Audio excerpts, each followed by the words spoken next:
Merci de votre invitation. Bonjour à toutes et à tous. Alors je vais me présenter. Je suis Sonia Fibleuil. Je suis commissaire divisionnaire et porte-parole de la police nationale. Je suis ici pour le mois cyber, pour vous présenter toutes les opportunités que présente la police nationale sur les recrutements, sur l'emploi, et notamment dans le cadre de la transformation numérique, parce que vous savez que la police, mais d'une manière générale le ministère de l'Intérieur, la Gendarmerie nationale également, se transforme numériquement, et nous avons, à la faveur d'une loi qui a été votée l'année dernière, qui est la loi d'orientation et de programmation du ministère de l'Intérieur, un budget qui est tout à fait hors norme, assez exceptionnel pour pouvoir permettre des recrutements, permettre une transformation numérique et une modernisation globale de la police nationale. Donc ces emplois, quels sont-ils? Alors évidemment, il y a tous les emplois classiques de la police nationale, de l'enquêteur aux policiers de voie publique, mais également et surtout, c'est d'ailleurs la raison de notre venue ici, des emplois consacrés et dédiés entièrement au numérique. Alors je ne sais pas s'il y a beaucoup de geeks dans la salle. S'ils sont là, levez la main. Bon, vous êtes tous au moins un petit peu férus d'informatique ou de réseaux sociaux, n'est-ce pas? Ouais. Oui, ah oui, il y en a quand même un qui dit qui a l'honnêteté de le dire. En tout cas, la police nationale, elle est présente sur les réseaux, notamment, non pas pour être la police des réseaux, mais la police sur les réseaux. Et on est également présent pour pouvoir assurer la protection de tous sur le numérique. Vous n'êtes pas sans savoir qu'il y a beaucoup d'infractions qui sont commises par Internet, notamment. Est-ce que vous pouvez m'en citer une dont on a beaucoup parlé ces derniers temps? Oui, monsieur. Le cyberharcèlement. Le cyberharcèlement, tout à fait. Oui, monsieur. Exactement. Le cyberharcèlement, par exemple, mais pas que. Il y a des infractions qui sont aussi parfois un petit peu plus importantes, comme, non pas que le cyberharcèlement ne soit pas important, hein, c'est pas ce que je dis, mais parfois il y a aussi des choses qui sont extrêmement graves, comme la pédopornographie en ligne ou l'apologie du terrorisme, et en ce moment, avec ce qui se passe à l'international, on est particulièrement vigilant là-dessus. Donc on a des enjeux qui sont extrêmement importants sur le cyber et sur le numérique d'une manière générale. Alors ces emplois, quels sont-ils ? Je vais vous les citer parce que je pense que si certains d'entre vous ont la fibre de s'orienter non seulement vers les métiers de la police nationale, mais en plus vers des métiers cyber ou informatiques, il faut que vous en ayez au moins entendu parler. Alors ça va de l'alternant à l'ingénieur confirmé, en passant par le technicien et des experts de tout ordre. Et il y a 4 profils particuliers, je les ai notés parce que je suis moi-même pas spécialiste du domaine. Par contre, je suis venue avec une de mes collègues, merci Valentine d'être là, qui est commissaire de police et qui est à la sous-direction de lutte contre la cybercriminalité. Et elle va vous expliquer ce qu'elle fait en matière d'enquête sur Internet. Alors je reviens à mes profils. Les profils en matière de police nationale qui sont cherchés, particulièrement dans l'année à venir, c'est les développeurs web et les développeurs également pour les applications numériques.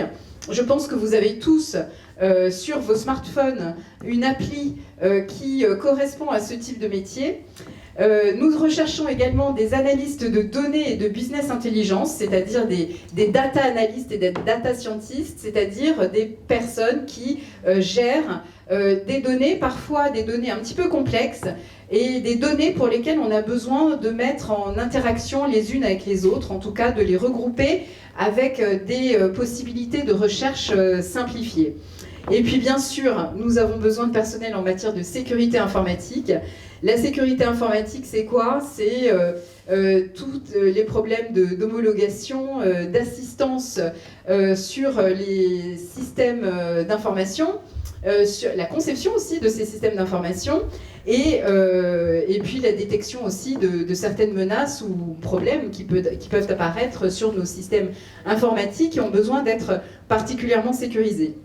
Et puis enfin, nous avons évidemment besoin de gestionnaires de projets, de personnes qui pilotent des projets numériques, c'est-à-dire des chefs de projet, des directeurs de programme, qui sont en mesure de prendre en main un projet de A à Z, de sa conception jusqu'à sa réalisation. Évidemment, l'assistance aux utilisateurs et les administrateurs système, qui sont en fait des métiers un petit peu plus classiques en matière numérique, dont on a besoin au titre des supports techniques. Donc, des recrutements, vous l'avez compris, assez importants dans les années à venir, avec une petite mention spéciale pour les femmes, parce que il y a encore maintenant un domaine dans lequel les femmes ne sont pas assez représentées, les jeunes filles notamment, qui voudraient s'orienter dans ces métiers, et elles ont toute leur place, c'est vraiment ces métiers du numérique. Donc une petite mention spéciale pour elles. Pourquoi ? Parce que je vois se développer énormément d'associations, de think tanks, de lieux où l'on incite les jeunes femmes notamment à venir s'intéresser à ce type de projet. Pourquoi c'est important ? Tout simplement pour essayer de penser des projets qui ne soient pas évidemment complètement monogames et qui puissent être le plus diversifiés possible et ne pas comporter qu'une seule vision du monde, mais au contraire, toutes les visions sont évidemment les bienvenues. Voilà, j'en ai terminé pour la police nationale. Je vais laisser la parole à Marie-Laure, qui est mon homologue de la gendarmerie. Et merci à tous. Si vous souhaitez vous renseigner sur les métiers de la police et du numérique en particulier, n'hésitez pas à venir sur le site internet qui est devenirpolicier.fr et vous aurez toutes les informations nécessaires à cela. Merci Sonia. Alors moi je suis la colonelle Marie-Laure Pesant, porte-parole de la gendarmerie. Donc on est présent, on est très content d'être avec vous aujourd'hui pour vous faire connaître nos métiers. C'est vrai qu'on est beaucoup sur le volet cyber, mais finalement la police et la gendarmerie recrutent beaucoup. La campagne de recrutement vient d'être lancée, vous l'avez peut-être vu sur alors je sais que vous ne regardez pas beaucoup la télé, mais peut-être sur les médias sociaux, il y a pas mal de publicités en ce moment qui sont relayées. La gendarmerie recrute 12 000 gendarmes. Donc vous voyez, il y a pas mal d'opportunités. Au niveau du numérique et du cyber, on recherche à la fois des techniciens et des ingénieurs. Il y a vraiment tout type de profil. Et la particularité quand vous rentrez en gendarmerie, c'est que vous êtes généraliste au départ. Et ensuite, vous pouvez vous spécialiser. Et on vous accompagne, on vous aide pour cela. Donc sur les sujets cyber, vous avez un dispositif, notamment un centre national de formation cyber à Lille, qui est un centre de formation interne du ministère de l'Intérieur, où on forme des gendarmes et des policiers. Et vous pouvez pendant votre carrière, suivre une formation dans ce centre national. Et donc, vous voyez, vous n'avez pas forcément besoin d'avoir des diplômes sur le sujet ou des prérequis en la matière. Donc, vous rentrez, vous faites gendarme, et ensuite, vous pouvez aspirer à rentrer dans la cybersécurité ou dans n'importe quelle autre spécialité. Vous pouvez faire le gendarme en brigade, vous pouvez faire de la gendarmerie mobile, vous pouvez faire motard, vous pouvez faire maître chien, vous pouvez faire du cheval. On dit qu'en gendarmerie, on a 300 métiers, donc il faut vraiment être curieux et aller voir. Sur le domaine cyber, avec la police, comme vous le voyez, on travaille main dans la main, puisque le milieu cyber, en fait, on n'a pas de frontières dans la cybersécurité. Donc dans le monde physique, vous avez les commissariats de police, les brigades de gendarmerie, parce qu'il y a des territoires. Mais finalement, dans le cyber, on a besoin de tout le monde, de toutes les bonnes volontés et de tous les talents. Et en matière de talent, ce qu'il faut savoir, c'est qu'on a un dispositif qui est aussi adapté pour vous. Si vous voulez faire de la cybersécurité, la gendarmerie peut vous aider avec une allocation qui va être financière et qui va permettre de vous aider à financer vos études en matière de cybersécurité. Donc pour avoir des renseignements là-dessus, il faut vous rapprocher du centre d'information et de recrutement de votre territoire. Sur la région parisienne, c'est le CIR, donc Centre d'information et de recrutement de Paris, qui va pouvoir vous accompagner, vous expliquer comment ce dispositif se met en place. Et nous, ça nous permet de repérer des talents et de vous aider pour ensuite vous avoir avec nous et travailler sur la cybersécurité. Vous avez aussi, pour ceux qui veulent être ingénieurs, un master spécialisé, pareil, c'est la gendarmerie. Donc on vous recrute en tant qu'officier de gendarmerie. vous faites la scolarité qui a lieu à Melun, et ensuite, si vous voulez vous spécialiser en cyber, on va avoir un master spécialisé qui va s'appuyer sur des écoles d'ingénieurs, qui va vous être financé par la gendarmerie et qui va vous permettre du coup de travailler dans ce domaine-là.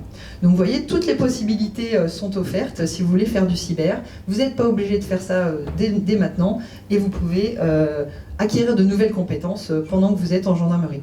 Donc j'ai envie de dire, rejoignez-nous. Vous avez un site, le site La Gendarmerie Recrute également, qui peut vous donner plein d'informations, et suivez-nous sur les réseaux sociaux parce qu'en fait on essaye de vous faire découvrir au quotidien nos métiers pour vous donner envie de travailler avec nous, parce que on fait un métier formidable qui est au service des autres, et ça c'est ce qui est le plus important. Je vous remercie.